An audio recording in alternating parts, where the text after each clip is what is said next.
بالسير عبر طول ملعب طنجة وعرضه احتفل المنتخب المغربي بفوز تاريخي. على من يا ترى؟ على البرازيل، حامل لقب كأس العالم 5 مرات ومتصدر تصنيف الفيفا في المرتبة الأولى. هذه الألقاب لم تشفع لراقصي السامبا بترويض أسود الأطلس في مباراتهم الودية التي حدثت بين الفريقين. كلا المنتخبين أهدرا الفرص، إلا أن المغرب استطاع إنهاء الشوط الأول.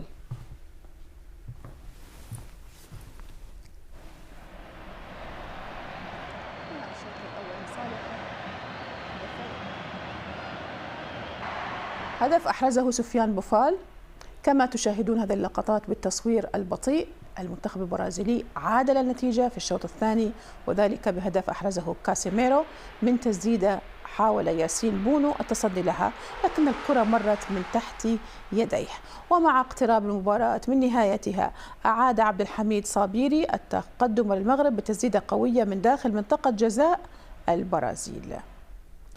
البرازيل خاضت المباراة في غياب مهاجمها ريتشارلسون ونجمها طبعا نيمار بسبب الإصابة. ها هما يظهران بهذه الصورة، طبعا ريتشارلسون ونيمار، ولكنهما قد غابا عن هذه المباراة، ولكن بقيادة مدربها المؤقت رامون ميزينس، وبانتظار التعاقد مع خليفة لتيتي الذي استقال من منصبه بعد المونديال القطري. على مواقع التواصل هناك من قال أن غياب النجوم البرازيليين قد فتح المجال أمام المغرب للفوز. مثلا هنا همام يقول: أول شيء لعبة بتشكيلة الاحتياط، ثاني شيء معها غياب نيمار وماركينوس أهم لاعبين، وثالث شيء ودية وعلى أرض المغرب. والله لو لعبت البرازيل على كأس أو لعبوا بالتشكيلة الأساسية بتفوز براحة. هذا البرازيل المصنف الأول عالميا. أما هنا يقول البراء. وين المفاجأة؟ منتخب فاز على بلجيكا التي أقصت البرازيل في المونديال قبل الأخير، وفاز على إسبانيا، وفاز على البرتغال بقيادة كريستيانو رونالدو. ما يفوز على شلة نيمار التعيسة اللي يفوز عليهم ومع الرأفة.